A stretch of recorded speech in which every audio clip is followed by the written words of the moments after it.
Hi hello ಸ್ನೇಹಿತರೆ, welcome back to my channel. Varahi ದೇವಿಯ ಸ್ಮರಣೆ ಮಾಡ್ತಾ ವಿಡಿಯೋ ಶುರು ಮಾಡ್ತಾ ಇದ್ದೀನಿ. ಈಗ ವಾರಾಹಿ ನವರಾತ್ರಿ ನಡೀತಾ ಇದೆ. ಅದರಲ್ಲೂ ನಮಗೆ ಶನಿವಾರ ಪಂಚಮಿ ಬಂದಿದೆ. ಅಮಾವಾಸ್ಯೆ ಮುಗಿದು 5ನೇ ದಿನಕ್ಕೆ ಪಂಚಮಿ ಬರುತ್ತೆ. ವಾರಾಹಿ ಅಮ್ಮನಿಗೆ ಪಂಚಮಿ, ಅಷ್ಟಮಿ, ಅಮಾವಾಸ್ಯೆ, ಹುಣ್ಣಿಮೆ ದಿನಗಳಲ್ಲಿ ತುಂಬಾ ಶಕ್ತಿ ಇರುತ್ತೆ. ಹಾಗಾಗಿ ಈ ಸಾರಿ ನಮಗೆ ಶನಿವಾರ ಪಂಚಮಿ ಬೆಳಗಿನ ಜಾವ 4:43 ಪ್ರಾರಂಭ ಆಗಿ ಭಾನುವಾರದ ದಿನ ಬೆಳಗಿನ ಜಾವ 3:43 ಮುಕ್ತಾಯ ಆಗುತ್ತೆ. ಹಾಗಾಗಿ ಪಂಚಮಿ ನಮಗೆ ಶನಿವಾರ ಇರೋದ್ರಿಂದ ನಮಗೆ 6:30 ನಂತರ ಪಂಚ ದೀಪಾರಾಧನೆಯನ್ನು ಯಾವ ರೀತಿಯಾಗಿ ಮಾಡಬೇಕು, ಇನ್ನು ಅಮ್ಮನ ಮಂತ್ರವನ್ನು ಬರೆದು ತಲೆದಿಂಬಿನ ಕೆಳಗಡೆ ಇಟ್ಟು ಮಲಗೋದ್ರಿಂದ ನಮ್ಮ ಏನು ಕೋರಿಕೆ, ಏನು ಆಸೆಯನ್ನು ಅದರಲ್ಲಿ ಬರೆದಿರ್ತೀರಿ, ಆಸೆ 5 ದಿನದಲ್ಲಿ ನೆರವೇರುತ್ತೆ ಅಂತಲೇ ಹೇಳ್ಬೋದು. ಹಾಗಾಗಿ ಯಾವ ರೀತಿಯಾಗಿ ದೀಪಾರಾಧನೆ ಮಾಡಬೇಕು ಅಂತ ಕೂಡ ತಿಳಿಸ್ಕೊಡ್ತಾ ಇದ್ದೀನಿ. ಇಲ್ಲಿ ಒಂದು ದೀಪವನ್ನು ತೊಗೊಂಡಿದ್ದೀನಿ. ನೀವು ಬೇಕಾದ್ರೆ 5 ದೀಪಗಳನ್ನು ತೊಗೊಬೋದು. ಇಲ್ಲಿ ನಾನು 5 ಕಡೆ ಬತ್ತಿಗಳನ್ನು ಹಾಕಿ ನಾವು ಹತ್ಸುವಂಥ ಪಂಚ ದೀಪಾರಾಧನೆ ಇದು.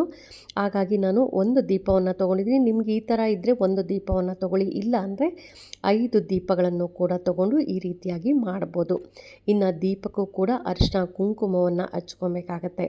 ನೀವು ವೀಳ್ಯದೆಲೆನೂ ಕೂಡ ತೊಗೊಬೋದು. ನಾನಿಲ್ಲಿ ಪಾರಿಜಾತ ಮರದ ಎಲೆಯನ್ನು ತೊಗೊಂಡಿದ್ದೀನಿ. ನೀವು ಹೂವಿನ ಎಲೆ ಇದ್ದರೆ ದಾಸವಾಳದ ಹೂವಿನ ಎಲೆ ತೊಗೊಬೋದು, ಪಾರಿಜಾತ ಹೂವಿನ ಎಲೆ ತೊಗೊಬೋದು, ಅಥವಾ ಮಲ್ಲಿಗೆ ಹೂವಿನ ಎಲೆ ಇದ್ದರೆ ಅದನ್ನು ತೊಗೊಬೋದು. ಮಲ್ಲಿಗೆ ಹೂವಿನ ಗಿಡದಲ್ಲಿ ಎಲೆ ಇದ್ದರೆ ಅದನ್ನು ಕೂಡ ತೊಗೊಬೋದು. ಅಥವಾ ಯಾವುದೂ ಇರಲಿಲ್ಲ ವೀಳ್ಯದೆಲೆ ತೊಗೊತೀನಿ ಅಂದರೆ ಅದನ್ನು ಕೂಡ ತೊಗೊಬೋದು. ತೊಗೊಂಡು ಎಲೆಯನ್ನೆಲ್ಲ ನೀಟಾಗಿ ತೊಳ್ಕೊಂಡು ಬಟ್ಟೆಲಿ ಒರೆಸ್ಕೊಂಡು ಅದಕ್ಕೂ ಕೂಡ ಅರಿಶಿನ ಕುಂಕುಮವನ್ನು ಹಚ್ಕೊಂಡಿದ್ದೀನಿ.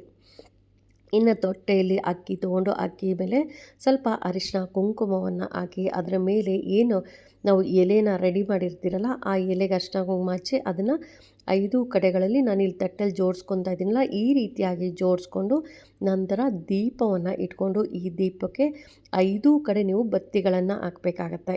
ಅಂದರೆ ಪಂಚ ಅಂದರೆ 5 ಕಡೆ ದೀಪಗಳ ನೀವು ಬತ್ತಿಯನ್ನು ಹಾಕಿ ನಂತರ ತಟ್ಟೆಗೆ ಅಲಂಕಾರವನ್ನು ಮಾಡ್ಕೋಬೇಕು. ಹೂಗಳಿಂದ ಏನು ಹೂವು ಇರುತ್ತೋ ಅದೇ ಹೂವಿಂದ ಅಲಂಕಾರ ಮಾಡ್ಕೊಳ್ಳಿ. ಇನ್ನು ದೀಪಕ್ಕೆ ನೀವು ತುಪ್ಪ ಕೂಡ ಹಾಕ್ಬೋದು, ಇಲ್ಲ ಅಂತಂದರೆ ನೀವು ಎಣ್ಣೆ ಕೂಡ ಹಾಕ್ಬೋದು. ಇಲ್ಲಿ ಜಾವತ್ ಪೌಡರ್ ಅಂತ ಹಾಕ್ತಾಯಿದ್ದೀನಿ. ಇದು ಮಹಾಲಕ್ಷ್ಮಿಗೆ, ವಾರಾಹಿ ಅಮ್ಮನಿಗೆ ತುಂಬಾ ಪ್ರಿಯವಾದದ್ದು. ತುಂಬಾ ಸುವಾಸನೆ ಅಂದರೆ ತುಂಬ ಚೆನ್ನಾಗಿರುತ್ತೆ ಸ್ಮೆಲ್ಲು. ನೀವೆಲ್ಲ ಗಂಧಿಗೆ ಅಂಗಡಿಲಿ ಹೋಗಿ ಕೇಳಿದ್ರೆ ಜಾವತ್ ಪೌಡರ್ ಅಂದರೆ ಕೊಡ್ತಾರೆ. ತುಂಬಾ ಸ್ಮೆಲ್ ಇರುತ್ತೆ.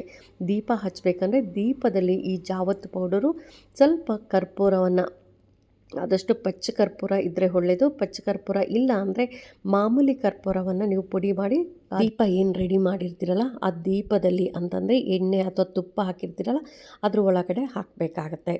ಇನ್ನು ನಮಗೆ ಪಂಚಮಿ ಶುರು ಆಗ್ತಾ ಇರೋದು ಶನಿವಾರ 4:43 ಪ್ರಾರಂಭ ಆಗುತ್ತೆ. ನಾವು ಈ ದೀಪವನ್ನೆಲ್ಲ ಮೊದಲೇ ರೆಡಿ ಮಾಡಿ ಇಟ್ಕೊಂಡು ನೀವು 6:30 ನಂತರ ಕೈಕಾಲು ಮುಖ ತೊಳ್ಕೊಂಡು ವಾರಾಹಿ ಅಮ್ಮನನ್ನು ಬೇಡ್ಕೊಂತ, ಅಮ್ಮ ನನ್ನ ಕಷ್ಟಗಳನ್ನೆಲ್ಲ ಬಗೆಹರಿಸಮ್ಮ ಅಂತ ಪಂಚಮಿ ದಿನ ಪಂಚಾರತಿಯನ್ನು, ಪಂಚ ದೀಪಗಳನ್ನು ನಾವು ಆರಾಧನೆಯನ್ನು ಮಾಡುವಂಥದ್ದು, ಅಂದರೆ ಪಂಚ ದೀಪಾರಾಧನೆಯನ್ನು ಮಾಡುವಂಥದ್ದು. ಇದನ್ನು ನೀವು 6:30 ನಂತರ ಅಮ್ಮನ ಫೋಟೋ ಇತ್ತು ಅಂದರೆ ಫೋಟೋ ಮುಂದೆ ಹಚ್ಚಿ, ವಿಗ್ರಹ ಇತ್ತು ಅಂದರೆ ವಿಗ್ರಹದ ಮುಂದೆ ಹಂಚಿ, ಏನು ಫೋಟೋನೂ ಇಲ್ಲ ವಿಗ್ರಹವೂ ಇಲ್ಲ ಅಂದಲ್ಲಿ ನೀವು ಒಂದು ದೀಪವನ್ನೇ ಹಚ್ಚಿ ದೀಪದ ಮುಂದೆ ಈ ಪಂಚ ದೀಪಾರಾಧನೆಯನ್ನು ಮಾಡಬೇಕಾಗತ್ತೆ. ಇನ್ನು ಪ್ರಸಾದ ಅಂದರೆ ಮಾಮೂಲಿ ಎಲ್ಲರಿಗೂ ಗೊತ್ತಿದೆ, ಬೆಲ್ಲದ ಪಾನಕ, ಯಾವುದಾದ್ರೂ ಒಂದು ಸಿಹಿ ತಿಂಡಿ, ಅಥವಾ ನಿಮ್ಮ ಮನೆಯಲ್ಲಿ ತರಕಾರಿ ಇತ್ತು ಅಂದರೆ ಒಂದು ಪ್ಲೇಟಲ್ಲಿ ತರಕಾರಿ ಕೂಡ ಇಡಬಹುದು. ನನಗೆ ಧೂಪ ಹಾಕೋದನ್ನು ಮಾತ್ರ ಮಿಸ್ ಮಾಡಬೇಡಿ. ಯಾಕೆಂದರೆ ಈಗ ವಾರಾಹಿ ನವರಾತ್ರಿ ನಡೀತಾ ಇದೆ. 9 ದಿನಗಳ ಕಾಲ ಪ್ರತಿದಿನವೂ ಮನೆಯಲ್ಲಿ ಧೂಪ ಹಾಕಬೇಕಾಗತ್ತೆ. ಹಾಗಾಗಿ ಪೂಜೆ ಮಾಡುವ ಸಂದರ್ಭದಲ್ಲಿ ಧೂಪವನ್ನು ಕೂಡ ಹಾಕೋದು ಮಿಸ್ ಮಾಡೋಕ್ಕೆ ಹೋಗಬೇಡಿ. ಪೂಜೆ ಆದಮೇಲೆ ಧೂಪ ಎಲ್ಲ ಹಾಕಿದ್ದ ಆದಮೇಲೆ ನೀವು ಒಂದು 5 ನಿಮಿಷಗಳ ಕಾಲ ದೇವ್ರ ಮನೆಯಲ್ಲೇ ಕೂತ್ಕೊಂಡು ವಾರಾಹಿ ಅಮ್ಮನನ್ನು ಬೇಡ್ಕೊಬೇಕು. ಅಮ್ಮ ನನ್ನ ಕಷ್ಟಗಳನ್ನೆಲ್ಲ ಬಗೆಹರಿಸಮ್ಮ, ನನಗೆ ಈ ಥರ ಕಷ್ಟ ಇದೆ ಅಂತ, ನಿಮಗೇನು ಕಷ್ಟ ಇದೆ ಎಲ್ಲವನ್ನು ಅಮ್ಮನ ಹತ್ರ ಹೇಳ್ಕೊಬೇಕಾಗತ್ತೆ. ಹೇಳ್ಕೊಂಡು ನಂತರ ಒಂದು ವೈಟ್ ಶೀಟು, ಪ್ಲೈನ್ ಶೀಟನ್ನು ತೊಗೊಳ್ಳಿ.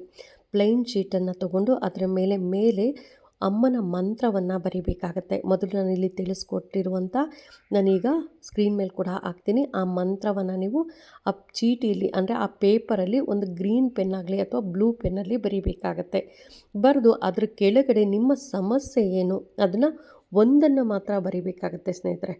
ನೀವು ಒಂದು ಸಮಸ್ಯೆನ ಮೇಲ್ಗಡೆ ಒಂದು ಚೀಟಿ ತೊಗೊಳ್ಳಿ, ಒಂದು ಪೇಪರ್ ತೊಗೊಳ್ಳಿ, ಪ್ಲೈನ್ ಶೀಟಲ್ಲಿ ತೊಗೊಳ್ಳಿ. ಅದರ ಮೇಲೆ ಗ್ರೀನ್ ಪೆನ್ನು ಅಥವಾ ಬ್ಲೂ ಪೆನ್ನಲ್ಲಿ ಅಮ್ಮನ ಮಂತ್ರವನ್ನು ಬರೀರಿ ಮೇಲೆ.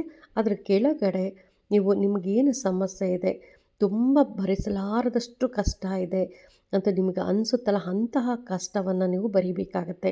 ನಾನು ಏನೇ ಮಾಡಿದ್ರು ನನಗೆ ದುಡ್ಡು ಬರ್ತಾ ಇಲ್ಲ ಅನ್ನೋದಾಗಲಿ, ಅಥವಾ ನನಗೆ ಮನೇಲಿ ನೆಮ್ಮದಿ ಇಲ್ಲ ಅನ್ನೋದಾಗಲಿ, ಅಥವಾ ಮಕ್ಕಳ ವಿದ್ಯಾಭ್ಯಾಸದಲ್ಲಿ ಕೊರತೆ ಆಗ್ತಾ ಇದೆ ಅನ್ನೋದಾಗಲಿ, ಅಥವಾ ನಾನು ವಿದೇಶಕ್ಕೆ ಹೋಗಬೇಕು ಏನೇ ಪ್ರಯತ್ನ ಪಟ್ಟರೂ ಆಗ್ತಾ ಇಲ್ಲ ಅನ್ನೋದಾಗಲಿ, ಅಥವಾ ನಾನು ಸೈಟ್ ತೊಗೊಬೇಕು, ಮನೆ ತೊಗೊಬೇಕು, ಅಥವಾ ನಾನು ಯಾವುದೋ ಒಂದು ಕೆಲ್ಸಕ್ಕೆ ಅಪ್ಲಿಕೇಶನ್ ಹಾಕಿದ್ದೀನಿ, ಆ ಕೆಲಸ ನನಗೆ ಆಗಬೇಕು ಅನ್ನೋದಾಗಲಿ, ಈ ರೀತಿಯಾಗಿ ನಿಮಗೆ ಏನೇ ಸಮಸ್ಯೆ ಇದ್ದರೂ, ಆರೋಗ್ಯ ಸಮಸ್ಯೆ ಇದ್ದರೂ ಕೂಡ ಆ ಚೀಟಿಯಲ್ಲಿ ಬರೀಬೇಕಾಗತ್ತೆ. ಮೊದಲು ಅಮ್ಮನ ಮಂತ್ರವನ್ನು ಬರೆದು ಅದರ ಕೆಳಗಡೆ ನಿಮ್ಮ ಸಮಸ್ಯೆಯನ್ನು ಬರೆದು ನೀವು ಅದನ್ನು ದೇವರ ಹತ್ರ ಅಂದರೆ ದೀಪದ ಹತ್ರ ಇಡಬೇಕಾಗತ್ತೆ. ಅಂದರೆ ದೀಪದ ಕೆಳಗಡೆ ಇಡಬೇಕಾಗತ್ತೆ.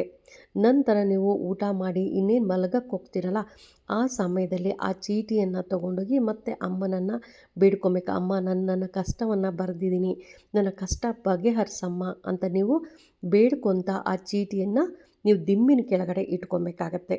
ದಿಂಬಿನ ಕೆಳಗಡೆ ಇಟ್ಟು ನಂತರ ನೀವು ಬೆಳಗ್ಗೆ ಭಾನುವಾರದ ದಿನ ಬೆಳಗ್ಗಿಂದ ರಾತ್ರಿ ತನಕ ಯಾವ ಸಮಯದಲ್ಲಾದರೂ ಪರವಾಗಿಲ್ಲ, ಅದನ್ನು ಒಂದು ದೀಪದಲ್ಲಿ ನೀವು ಅದನ್ನು ಸುಟ್ಟು ಭಸ್ಮವನ್ನು ಯೂನಿವರ್ಸಲ್ಗೆ ಊದಬೇಕಾಗತ್ತೆ. ಆಚೆ ಹೋಗಿ ಊದಬೇಕಾಗತ್ತೆ.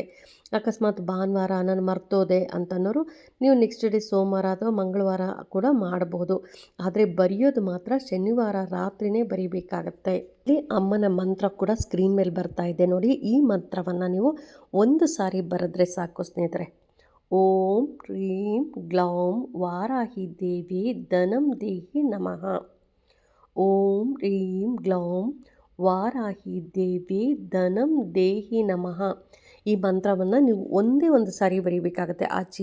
ಏನು ಪೇಪರ್ ತೊಗೊಂಡಿರ್ತೀರ ಆ ಪೇಪರಲ್ಲಿ ಮೇಲ್ಗಡೆ ನೀವು ಅಮ್ಮನ ಮಂತ್ರವನ್ನು ಬರೀಬೇಕು, ಕೆಳಗಡೆ ಏನು ನಿಮಗೆ ಸಮಸ್ಯೆ ಇರುತ್ತಲ್ಲ ಆ ಸಮಸ್ಯೆಯನ್ನು ಬರೀಬೇಕು. ಬರೆದು ನೀವು ಫೋಲ್ಡ್ ಮಾಡಿ ಅದು ಬರೆದಿದ್ದು ಆದಮೇಲೆ ಇದನ್ನು ಒಂದು 11 ಸಾರಿ 21 ಸಾರಿ ಅಥವಾ 108 ಸಾರಿ ಹೇಳ್ಕೊಂಡು ನಂತರ ಇದನ್ನು ಫೋಲ್ಡ್ ಮಾಡಿ ದೀಪದ ಕೆಳಗಡೆ ಇಡಬೇಕು. ಅಂದರೆ ನೀವೇನು ಪಂಚ ದೀಪಾರಾಧನೆ ಮಾಡಿರ್ತೀರ ದೀಪದ ಕೆಳಗಡೆ ಇಡಿ. ಇಲ್ಲ ಅಂತಂದರೆ ಒಂದು ತಟ್ಟೆಲ್ಲೂ ಕೂಡ ಅಮ್ಮನ ಎದುರುಗಡೆ ಕೂಡ ಇಡ್ಬೋದು, ಅಮ್ಮನ ಹತ್ರ ಕೂಡ ಇಡ್ಬೋದು. ದೀಪದ ಕೆಳಗಡೆ ಇಡೋಕ್ಕಾಗಲಿಲ್ಲ, ನಾನು ದೀಪನೇ ಹಚ್ಚೋಕ್ಕಾಗಲಿಲ್ಲ ಅನ್ನೋರು ಪರವಾಗಿಲ್ಲ ಸ್ನೇಹಿತರೆ. ದೀಪ ಹಚ್ಚಿದ್ರೆ ತುಂಬಾ ಒಳ್ಳೆಯದು. ಪಂಚಮಿ ದಿನ ಪಂಚ ದೀಪಾರಾಧನೆ ಮಾಡಿದ್ರೆ ತುಂಬಾ ಒಳ್ಳೆಯದು. ದೀಪಾರಾಧನೆ ಮಾಡೋಕ್ಕಾಗಿಲ್ಲ ಅನ್ನೋರು ನೀವು ಈ ದಿನ ಸಾಯಂಕಾಲ ನೀವು ಅಂತಂದರೆ 6:30 ನಂತರ ಚೀಟಿಯಲ್ಲಿ ಬರೆದು ಅಮ್ಮನನ್ನು ಬೇಡ್ಕೊತ ಇದನ್ನು 11 ಸಾರಿ 21 ಸಾರಿ ಅಮ್ಮನ ಮಂತ್ರವನ್ನು ಹೇಳಿ ನೀವೊಂದು ತಟ್ಟೆಲ್ಲೂ ಕೂಡ ಅಮ್ಮನ ಮುಂದೆ ಇಡ್ಬೋದು. ಇಟ್ಟು ನಂತರ ರಾತ್ರಿ ಮಲಗೋ ಸಮಯದಲ್ಲಿ ಮತ್ತೆ ನೀವು ಅಮ್ಮನನ್ನು ಬೇಡ್ಕೊತ ದಿಂಬಿನ ಕೆಳಗಡೆ ಇಟ್ಟು ಬೆಳಗ್ಗೆ ಎದ್ದು ನೀವು ಈ ಮಂತ್ರವನ್ನು ಏನು ಬರೆದಿರ್ತೀರಲ್ಲ ಆ ಚೀಟಿಯನ್ನು ಒಂದು ದೀಪದ ಸಹಾಯದಿಂದ ಸುಟ್ಟು ಆ ಏನು ಬೂದಿ ಬರುತ್ತಲ್ಲ ಅದನ್ನು ತೊಗೊಂಡು ಯೂನಿವರ್ಸಲ್ಗೆ ಹೊರಗಡೆ ಹೋಗಿ ಯೂನಿವರ್ಸಲ್ಗೆ ಓದಿ thank you universal, thank you ಅಂತ ಹೇಳೋದ್ರಿಂದ ನಿಮ್ಮ ಸಮಸ್ಯೆ ಇದೆಯಲ್ಲ, ಎಂಥದ್ದೇ ಕಷ್ಟದ ಸಮಸ್ಯೆ ಇದ್ದರೂ ಅಮ್ಮ ಬಗೆಹರಿಸ್ತಾಳೆ ಅಂತಲೇ ಹೇಳ್ಬೋದು ಸ್ನೇಹಿತರೆ.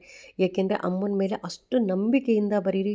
ಅಮ್ಮ ಅಂದರೆ ಸಾಕು, ಅಮ್ಮ ಎಲ್ಲ ಕಷ್ಟಗಳನ್ನು ಬಗೆಹರಿಸ್ತಾಳೆ.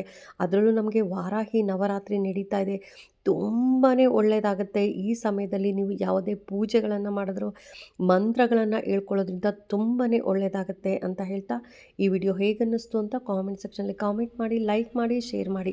ಇನ್ನೂ ನನ್ನ ಚಾನಲ್ಗೆ ಯಾರೆಲ್ಲ ಸಬ್ಸ್ಕ್ರೈಬ್ ಆಗದೆ ಹಾಗೆ ನೋಡ್ತಾ ಇದ್ರಿ ಎಲ್ಲರೂ ಸಬ್ಸ್ಕ್ರೈಬ್ ಮಾಡ್ಕೊಳ್ಳಿ. ಪಕ್ಕದಲ್ಲಿರೋಂಥ ಬೆಲ್ ಐಕಾನ್ ಪ್ರೆಸ್ ಮಾಡೋದ್ರಿಂದ ನಾನು ಹಾಕೋ ವಿಡಿಯೋಗಳೆಲ್ಲ ಬೇಗ ಬಂದು ತಲುಪುತ್ತೆ. ಈ ವಿಡಿಯೋಗೆ ಒಂದು ಲೈಕ್ ಕೊಡೋದನ್ನು ಮಾತ್ರ ಮಿಸ್ ಮಾಡಬೇಡಿ. ಆದಷ್ಟು ಈ ವಿಡಿಯೋನ ಶೇರ್ ಮಾಡಿ ಅಂತ ಹೇಳ್ತಾ ಥ್ಯಾಂಕ್ ಯು.